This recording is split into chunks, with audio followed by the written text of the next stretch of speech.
where are you going? Okay, keep going straight. Just keep going. Pull off in this driveway.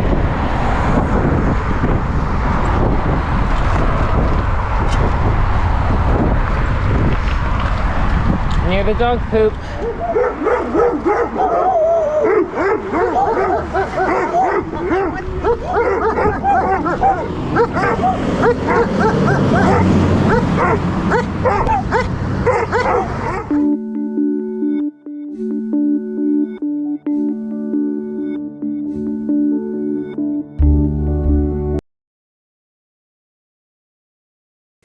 In today's episode, we begin our cycling day in Pont-Saint-Esprit and bicycle along the Via Rhona to Avignon, a total of 35 miles or 56 kilometers. We base ourselves in Avignon for 4 nights and take day excursions.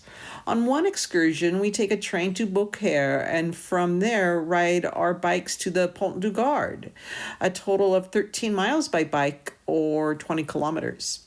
On another day, we take a bus to Saint Remy de Provence and visit Glanum to see the archaeological site.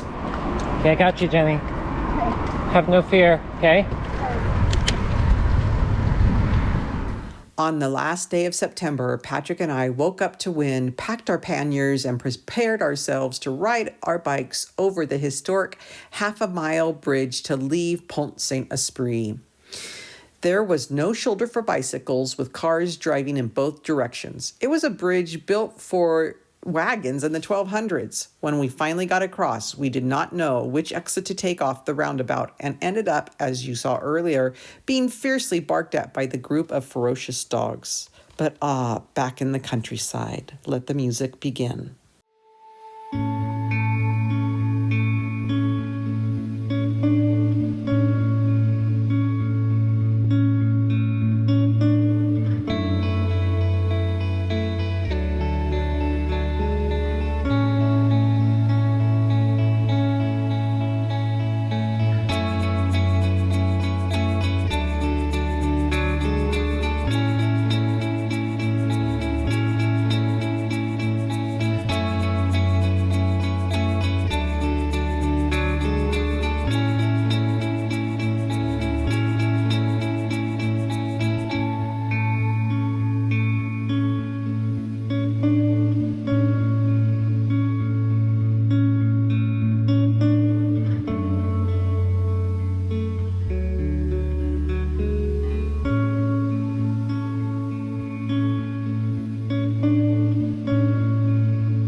Talk really loud because of the wind. You know what's nice about the wind? It's pizza day. We had pizza last night, so we're having that for lunch.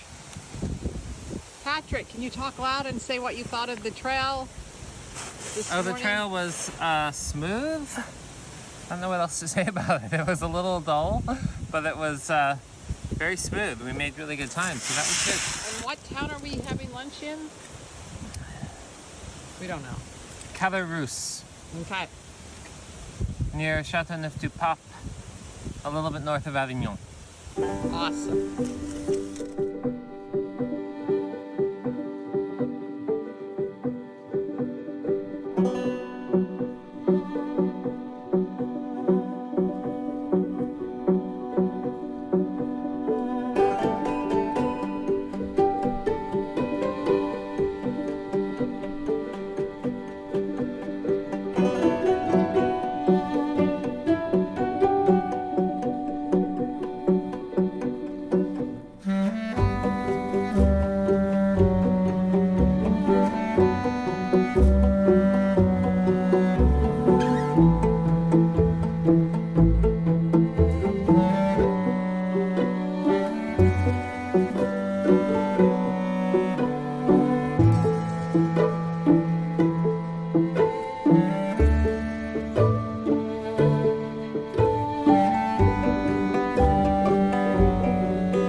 we are, waiting to take a little foot passenger ferry across the Rhone to the historic town of Avignon.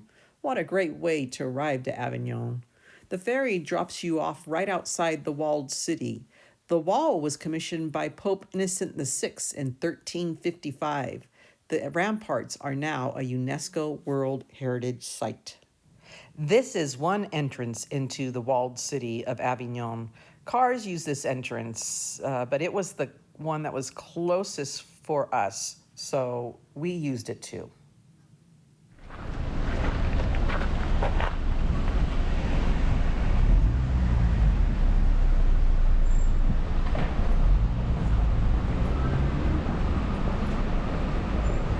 Hi, Patrick. Hi. Where are we? Avignon. Where are we sitting? We're at it's a place called Rhone River. Oh. On a little square someplace on the Place du Porte.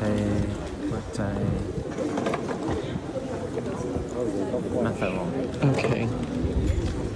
During the 1300s, Avignon became the home of the papacy.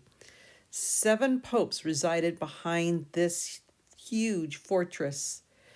They must have felt very safe behind these massive walls. In fact, the papacy controlled Avignon all the way up to the French Revolution, when Avignon finally became part of France.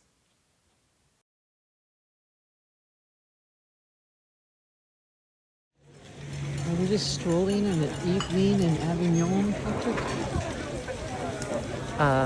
Yes, we are strolling on an evening in Avignon. Oh.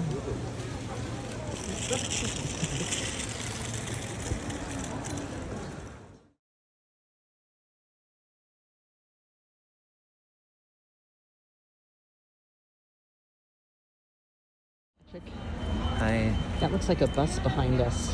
What is that? What's going on? We're at the Gare Routière, the bus station, taking a bus to Saint Remy de Provence. There's a strike, a national strike today, and we're worried that the trains to Arles would be affected, so we're taking a bus to Saint Remy instead. Oh, because we were going to go to Arles? Yeah. I think this is our 3rd strike. I think so. It is our 3rd strike. Yes. Okay, so looks like the buses might be running. Yes, I think so. Hi, Jenny. Where are we? We are at a place where Vincent Van Gogh lived for a year. When he cut off his ear in Arles, he was put into a home here, for his mental well-being, and he lived here for a year, and it was some of his most prolific painting. So we are at a hospital that is now, I think the whole thing's a tourist site, but I'm not sure. But it's dedicated to mental health, and we're going to go and look and see some of the things. I think the bedroom that Vincent Van Gogh slept in. I think those without a lot of money slept here. The socially destitute is what the piece of paper I have says. But Vincent Van Gogh had his own private room because his brother Theo paid for it. Van Gogh's bedroom.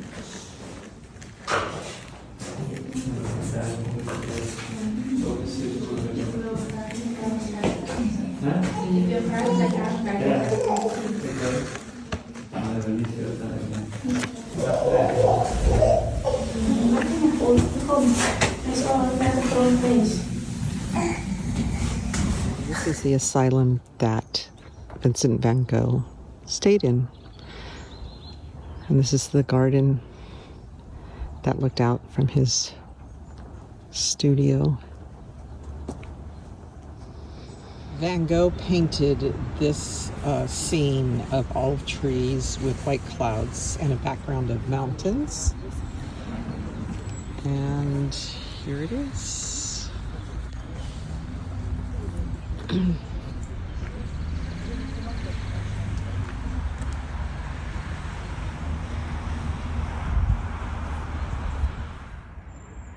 Patrick, where are we? We are at the Roman ruins of the city of Glanum. It's a site. It's a site. It's a site. It's an archaeological site. And this is a mausoleum. Where we're It's built. standing? Yeah, by a family. And then just behind you here. How old is this mausoleum? It was from 20 or 30 BC. Wow. And why was it built? It was built by a family to honor their deceased father, I believe, and other members of the family.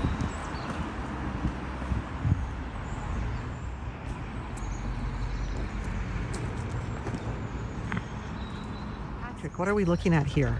We're in the ruins of the Roman city of Glaunum, and it's really gorgeous. There's this rocky cliff area up above us that you can see in the video there, and then you have this kind of valley running down the hillside. And why did they settle here? It was a spring, a natural spring Oh. that the Gauls had found, and the Gallic tribe was living here, and then the Romans came, and were like, we like this place too, we want to live here. Patrick, I have another question for you. Have people always been able to see these ancient ruins just sitting here? No.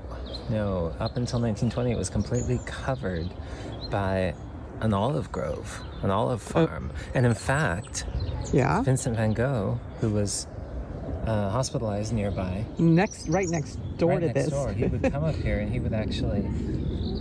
painted this very olive grove, and now it's been removed and excavated. Wow. That's fascinating.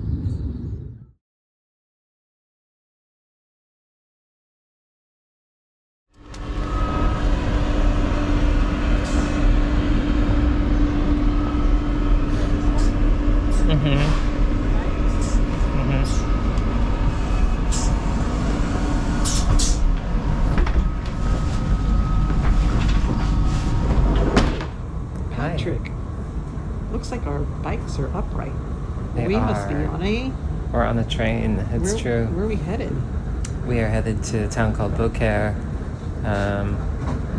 and from there we think there's a bike path that is going to lead us up to the old Roman aqueduct called the Pont du Gard.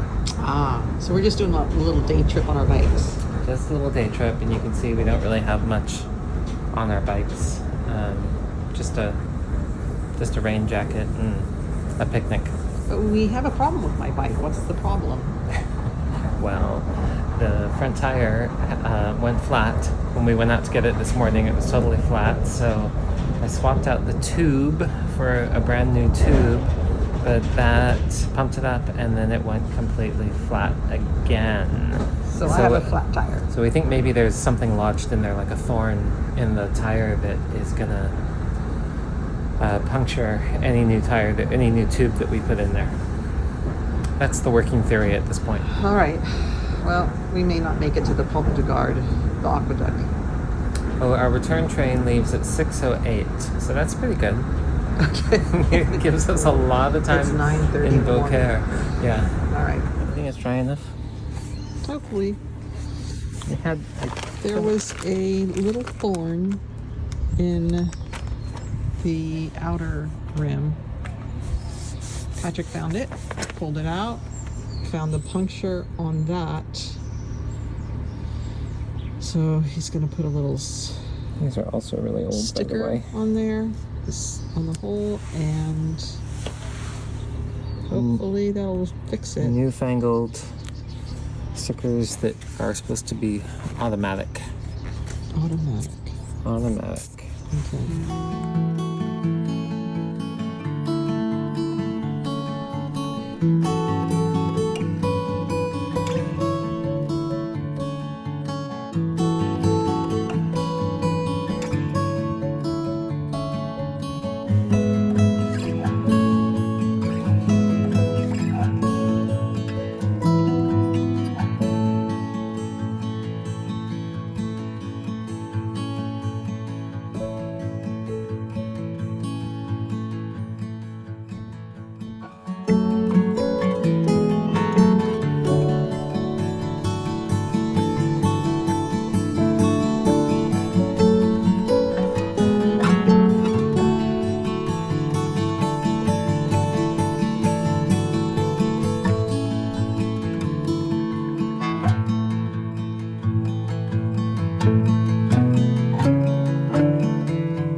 Where are we having our lunch today?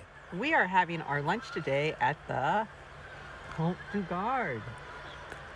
Wow. It's What is incredible. it? What is that thing? It was engineered by the Romans in the 1st century No AD. way. Yeah, it's still standing. It's incredible. It's 3-tiered arches, 3 stories. I can kind of see the bottom. Yeah. Um, And it was built to take water to the city of Nimes. Did I pronounce that right? Nîmes. Nîmes, to the city of Nîmes. And it's an aqueduct. It's an aqueduct.